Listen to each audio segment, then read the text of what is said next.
All warfare is based on deception.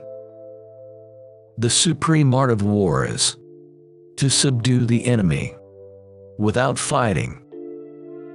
If you know the enemy and know yourself, you need not fear the result of 100 battles. In war, the way is to avoid what is strong and to strike at what is weak. If you wait by the river long enough, the bodies of your enemies will float by. The greatest victory is that which requires no battle.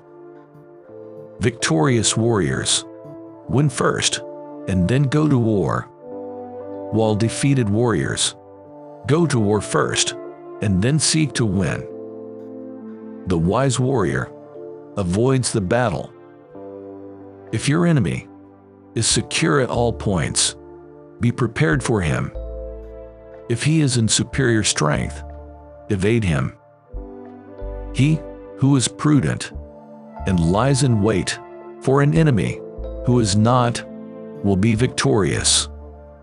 The skillful leader subdues the enemy's troops without any fighting. He captures their cities without laying siege to them. He overthrows their kingdom without lengthy operations in the field. To win 100 victories in 100 battles is not the acme of skill. To subdue the enemy without fighting is the acme of skill.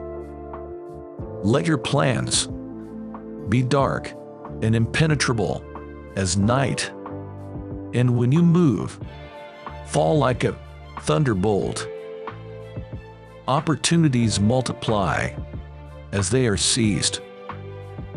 All men can see these tactics whereby I conquer, but what none can see is the strategy out of which victory is evolved. Ponder and deliberate before you make a move. Treat your men as you would your own beloved sons, and they will follow you into the deepest valley. When the enemy is relaxed, make them toil. When full, starve them. When settled, make them move. The greatest general is not the one who wins the battles, but rather the one who is able to defeat the enemy without even going to war. Know thyself, know thy enemy. 1,000 battles, 1,000 victories. Strategy without tactics is the slowest route to victory. Tactics without strategy is the noise before defeat. The art of war is of vital importance to the state. It is a matter of life and death. The quality of decision is like the well-timed swoop of a falcon, which enables it to strike and destroy its victim. To know your enemy, you must become your enemy. When you surround an army, leave an outlet free. Do not press a desperate foe too hard. Hence, when we are able to attack, we must seem unable. When using our forces, we must appear inactive. When we are near, we must make the enemy believe we are far away. When far away, we must make him believe we are near. He who is prudent and lies in wait for an enemy who is not will be victorious. The good fighters of old first put themselves beyond the possibility of defeat and then waited for an opportunity of defeating the enemy. The opportunity to secure ourselves against defeat lies in our own hands, but the opportunity of defeating the enemy is provided by the enemy himself. The skillful leader subdues the enemy's troops without any fighting. He captures their cities without laying siege to them. He overthrows their kingdom without lengthy operations in the field.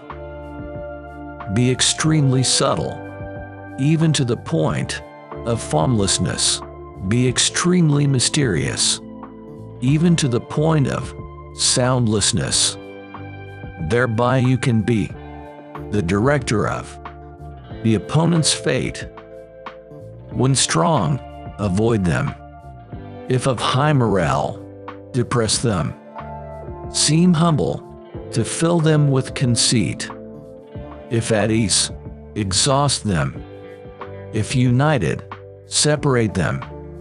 Attack their weaknesses, emerge to their surprise. He will win who has military capacity and is not interfered with by the sovereign. In war, the way is to avoid what is strong and to strike at what is weak. He who knows when he can fight and when he cannot will be victorious. Water shapes its course according to the nature of the ground over which it flows.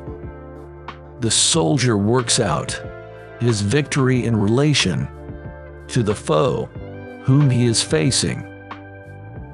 The whole secret lies in confusing the enemy so that he cannot fathom our real intent.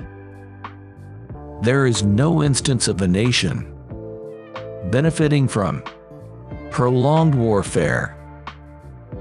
Move swift as the wind and closely formed as the wood. Attack like the fire and be still as the mountain. Do not repeat the tactics which have gained you one victory, but let your methods be regulated by the infinite variety of circumstances. Thus we may know that there are 5 essentials for victory. 1. He will win who knows when to fight and when not to fight. 2. He will win who knows how to handle both superior and inferior forces. 3. He will win whose army is animated by the same spirit throughout all its ranks. 4. He will win who, prepared himself, waits to take the enemy unprepared. 5. He will win who has military capacity and is not interfered with by the sovereign. When you engage in actual fighting, if victory is long in coming, then men's weapons will grow dull and their ardor will be dampened. If you lay siege to a town, you will exhaust your strength. Let your enemy be your teacher. There is no greater danger than underestimating your opponent. The best victory is when the opponent surrenders of its own accord before there are any actual hostilities. It is best to win without fighting. In war, then, let your great object be victory, not lengthy campaigns. Engage people with what they expect. It is what they are able to discern and confirms their projections. It settles them into predictable patterns of response, occupying their minds, while you wait for the extraordinary moment, that which they cannot anticipate. One mark of a great soldier is that he fights on his own terms, or fights not at all.